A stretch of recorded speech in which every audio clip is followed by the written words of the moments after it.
अस्सलाम वालेकुम, मैं हूं रिजवान अशरफ। 27वीं आईनी तरमीम के अंदर जो सबसे बेसिक और बुनियादी चीज़ की गई है, लगता तो ऐसा है कि 27वीं आईनी तरमीम की ही इसी मकसद के लिए की गई। उसका मकसद ही यही था कि इसी मकसद के लिए गई कि इसमें से जो इस्टेब्लिशमेंट की जो डिमांड्स हैं या उनकी जो फरमाइश है या उनका जो मुतालबा है उसको पूरा किया जाए। और वो आर्टिकल 243 के गिर्द घूमता है, वो तमाम डिमांड्स या फरमाइश। और उसके नतीजे में आर्मी एक्ट के अंदर भी तब्दीली कर दी गई और उसके नतीजे में मौजूदा जो इस वक्त मिलिट्री कमांड का स्ट्रक्चर है उनको तब्दील किया गया। इसके बारे में बहुत अहम तरीन मालूमात, अहम तरीन इंफॉर्मेशन वो आपके साथ में शेयर करता हूँ। बड़ी अहम तरीन इंफॉर्मेशन है, अहम तरीन ब्लॉक, ताकि आपको आज के मौजूदा जो इस वक्त मिलिट्री कमांड का स्ट्रक्चर है समझने में आसानी हो, आप उसको समझ सकें, आप उसको सही तरीके से जान सकें। इससे पहले जो सिस्टम जिसको आप समझते थे, जानते थे कि टॉप मिलिट्री कमांड के अंदर पोस्ट जनरल दो, एक आर्मी चीफ, एक chairman joint chief of staff committee, और अभी जो मौजूदा दोनों पोजीशन के ऊपर मौजूद general Asim army chief, general Sahib Shamshad Mirza chairman joint chief of staff committee. और उसके बाद आपको पता है फिर सेकंड लेयर आती है, सेकंड वो स्टेज आती है या सेकंड उसमें दर्जा आता है, लेवल आता है। और तमाम के तमाम लेफ्टिनेंट जनरल्स और वो मुख्तलिफ डिपार्टमेंट्स के अंदर काम करते हैं, मुख्तलिफ जो कोर्स हैं उनकी कमांड करते हैं। ISI और इदारे स्ट्रेटेजिक के GHQ के अंदर इस तरह से उनकी ये पूरा का पूरा एक स्ट्रक्चर है। लेकिन अब बिल्कुल चेंज कर दिया गया। और ये मैं आर्मी की बात कर रहा हूँ, इसी तरह से नेवी के अंदर, इसी तरह से एयरफोर्स के अंदर। अब हुआ ये है, अब आर्मी, नेवी और एयरफोर्स इन तीनों को इकट्ठा करके इनकी जो सरबराही है, वैसे तो ये अपने अपने टाइम काम करेंगे, अपने अपने जो फंक्शन है उसके मुताबिक वो ऑपरेट करेंगे, काम करेंगे, लेकिन इनकी जो कमांड है वो एक शख्स के सपुर्द कर दी गई है, एक शख्स के हवाले कर दी गई है। और इस ओहदे का नाम रखा गया है चीफ ऑफ डिफेंस फोर्सेस।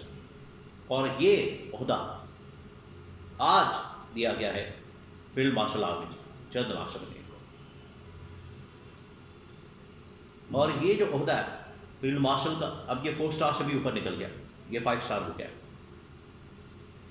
और साथ ही इनको 5 साल के लिए तौसीह दे दी गई है। तौसीह से मुराद ये कि 5 साल के लिए इनको अपॉइंट कर दिया गया, ये 5 साल की अपॉइंट करता है विद न्यू लॉ, नए कानून के मुताबिक, नए आइन के मुताबिक, क्योंकि जो भी तैनाती टॉप लेवल के ऊपर हो रही है वो 5 साल के लिए हो रही है। तो इस वजह से इनको 5 साल के लिए तैनात कर दिया गया, 5 साल के लिए इनकी तैनाती हो गई है।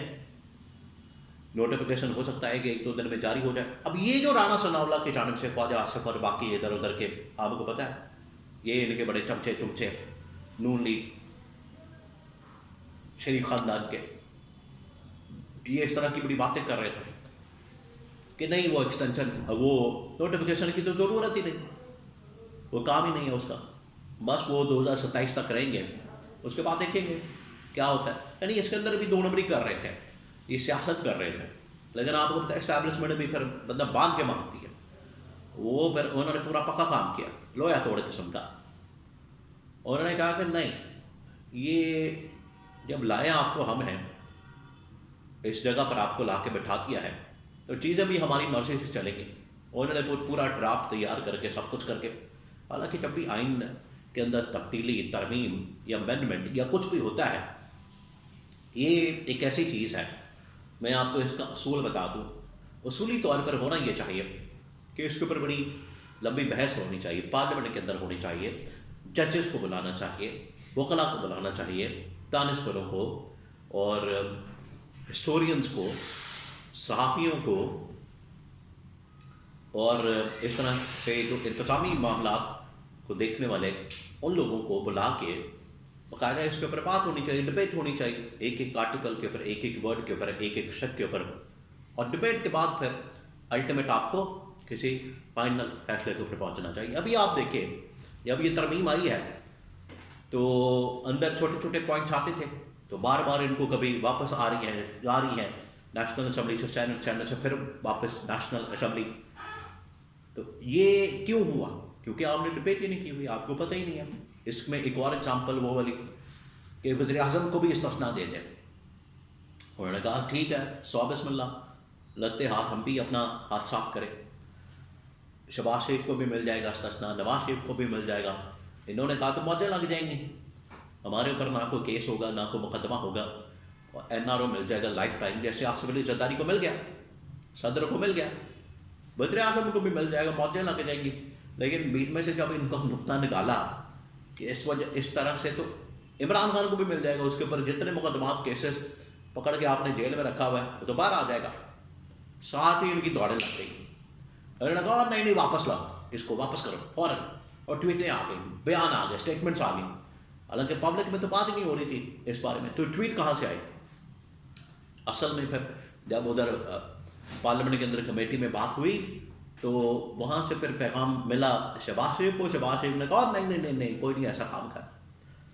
तो बीच में क्योंकि इमरान खान आ गया था, इस वजह से इनकी दौड़ें लग गई। तो ये मकसद बताने का, एग्जाम्पल देने का, मिसाल देने का ये कि जब आप डिबेट करेंगे तो फिर बहुत सारे आइडियाज़ आपको मिलेंगे। तो अब ये जो मिलिट्री कमांड के अंदर चेंजेस की गई हैं, उसमें टॉप मिलिट्री कमांड, तमाम एयरफोर्स, नेवी और आर्मी की जो इस वक्त कमान है वो अब chief of defence forces general Asim के हवाले कर दी गई। अब 2030 तक वो फील्ड मार्शल भी रहेंगे। फील्ड मार्शल तो खैर वो लाइफ टाइम है, लाइफ टाइम के लिए वो यूनिफॉर्म के अंदर प्रोटोकॉल उनके पास तमाम की तमाम रात वही फील्ड मार्शल वाली 5 स्टार, और फिर इस्तिस्ना भी, सदर को भी इस्तिस्ना। तो ये एक बुनियादी तब्दीली की गई है। और ज़ाहिर से लगता ये गवर्नमेंट को बताया जा रहा है, कहा जा रहा है कि इससे आपकी बड़ी प्रोटेक्शन हो गई है, आपको बड़ा तहफ़्फ़ुज़ मिल गया, अब आपको कोई नहीं छेड़ सकेगा, आप पक्के हो गए, आपने लोहा तोड़ काम कर दिया, आपने ग्लू लगा ली, LP लगा ली, आप पक्के हो गए, आपको कोई नहीं छेड़ सकता। लेकिन आने वाले दिनों में आपको पता चल जाएगा, लग पता जाएगा इनको, इन्होंने ये जो काम किया, ये सोचा तो इन्होंने ये था, सोचा कुछ और था, निकला कुछ और है, कि हम बड़े मजबूत हो गए, पक्के हो गए, अब हमें कोई नहीं छेड़ेगा, इस्टेब्लिशमेंट 1 पेज, तमाम चीज़ें। ये 2 मिनट नहीं लगते, फारग हो जाता है सब कुछ, और ये आने वाले दिनों में आपको नज़र भी आएगा।